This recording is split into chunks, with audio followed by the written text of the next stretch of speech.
Hello, welcome back to English Buddhist terminology. Previously, we discussed the 6 paramitas, which teach us how to direct our mental and physical behaviors towards ways that will benefit both the self and others.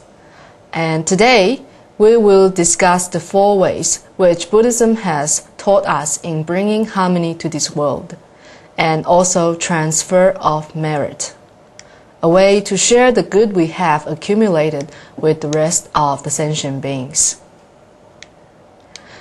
In the first part of today's lesson, let us look at 四摄法, which is known in English as 4 ways to bring harmony to this world, or 4 ways to get along with others. And it can also be known as 4 ways to lead sentient beings to emancipation. As we look at the term in Chinese, the second character, 摄, means to take in or to absorb. For example, for people to like you, they must be able to accept you. In other words, they need to take you into their heart. Therefore, we can say that 摄means ways in which your behavior provides an effect that is acceptable to the people around you. So 四摄法 can be interpreted as the 4 ways in which we can deliver harmony and emancipation into people's lives as we interact with them. Now, what do the 4 ways consist of? They include the following 4. 1. Generosity. 2. Praise. 3. Beneficial deeds. And 4. Fellowship. In this world, no one can live alone, and no one should want to. As a part of this world, it is impossible not to deal with other people. If we are unskilled in the way we deal with others, our lives will be full of problems. However, if we are skilled, our lives will be full of joy. All of us need other people.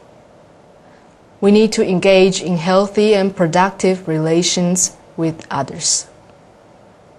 As soon as we recognize this basic fact of life, we will want to know how to be skillful in our relations with others. Now, how should we behave so that we can always get along with other people?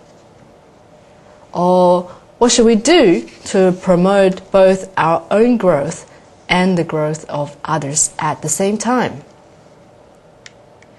The 4 ways to bring harmony to this world shall provide us with some possible answers.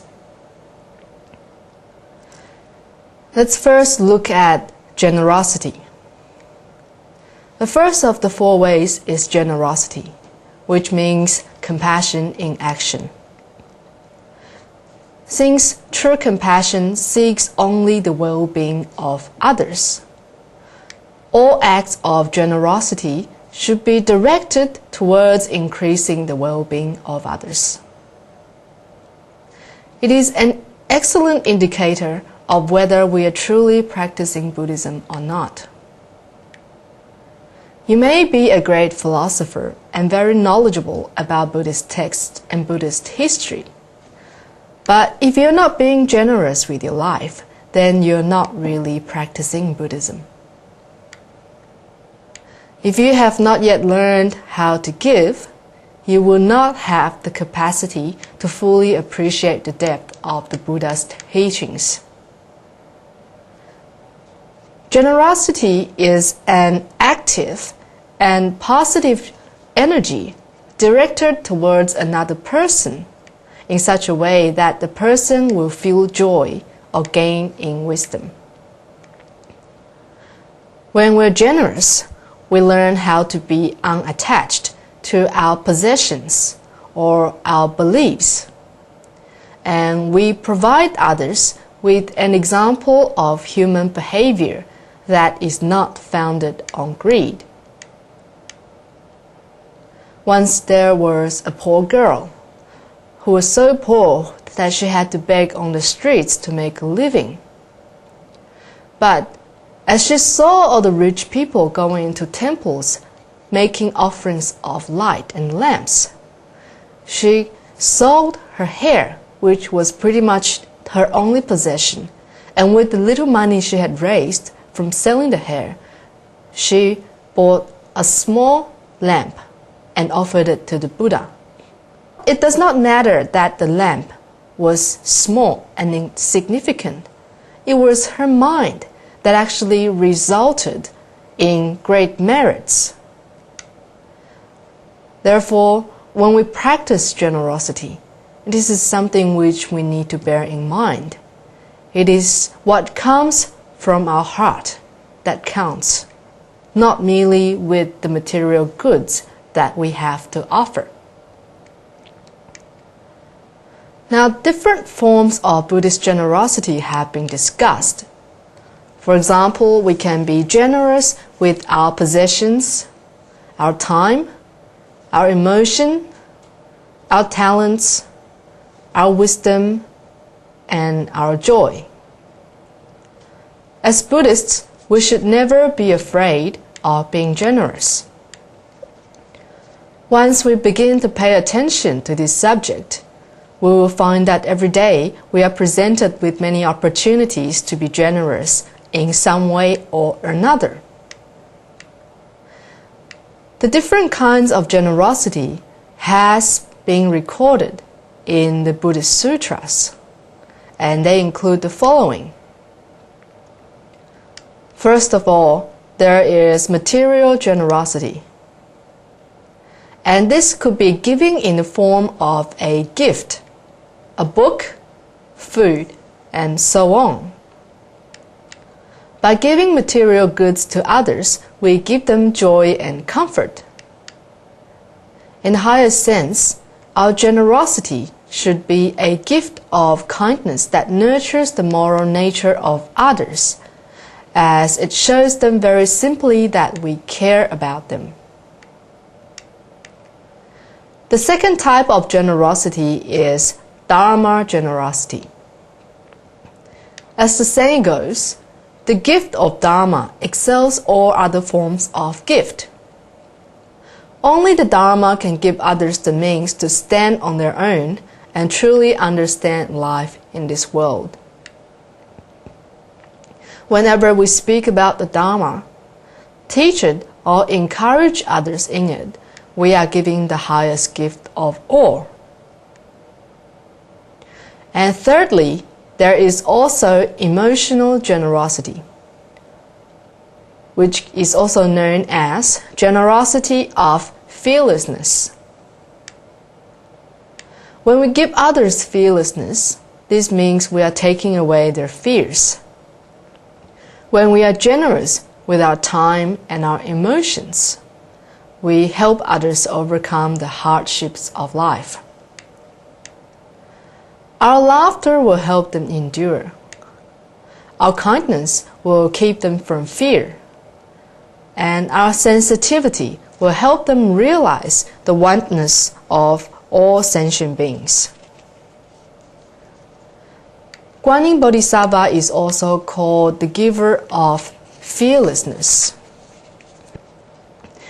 The Universal Gate chapter of the Avatamsaka Sutra says, this Bodhisattva Avalokitesvara can bestow fearlessness onto those who are in fearful, pressing, or difficult circumstances.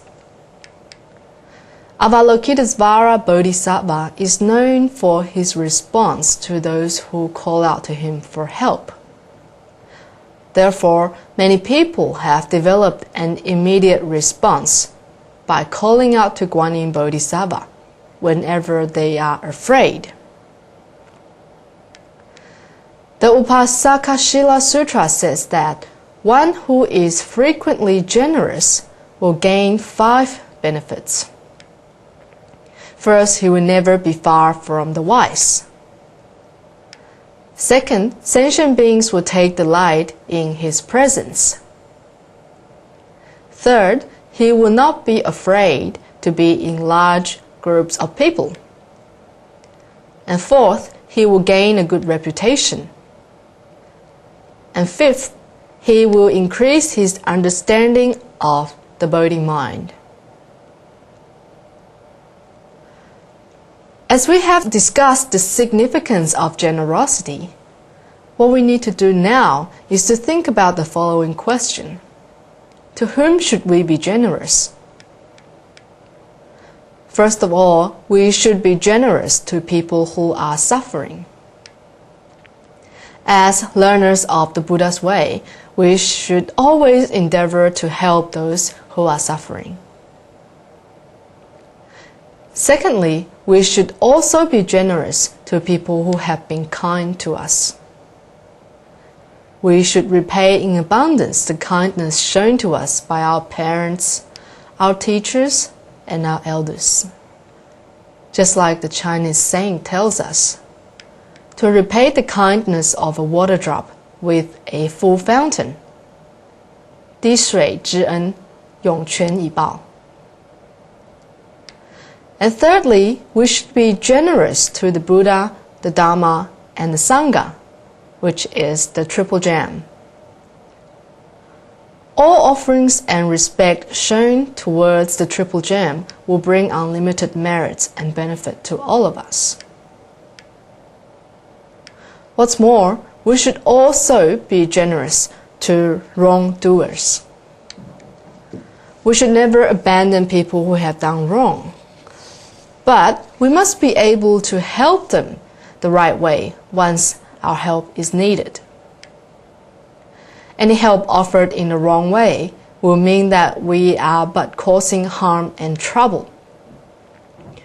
For this reason, we must be sure that our help will lead the wrongdoer to understanding the cause of his transgression. If our help humiliates or makes the person angry, we are not being generous in the right way. What we need to aim at is to make sure that the wrongdoer doesn't continue his mistakes and cause harm on more people. Generosity is crucial to any vision of a harmonious world. One can become acquainted with the value of generosity through contemplation. But a full understanding of it can only come after one has learned to be generous with the real world in this people. Now, the second way to bring harmony in this world is praise. Praise lights up the mind and soothes the heart. Not only does praise provide its recipient with a moment of happiness, it also presents him with an enduring confirmation that his contribution to the world has been noticed and appreciated.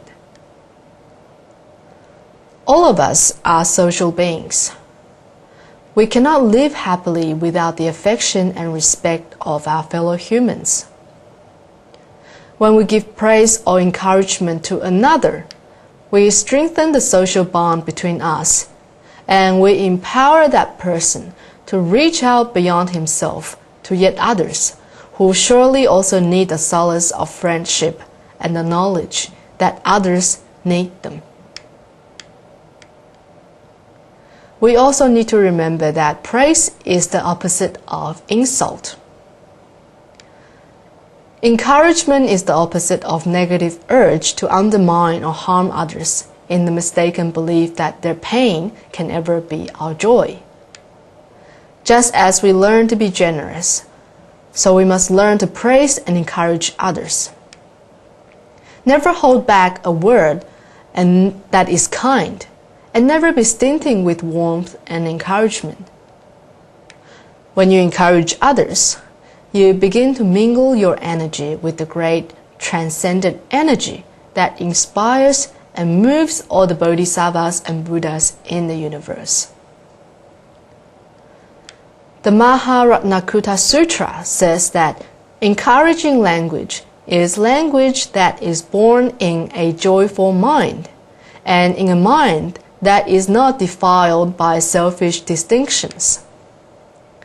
This sutra says that encouraging language gives peace and comfort to all sentient beings, and that it seeds the progress of all activities.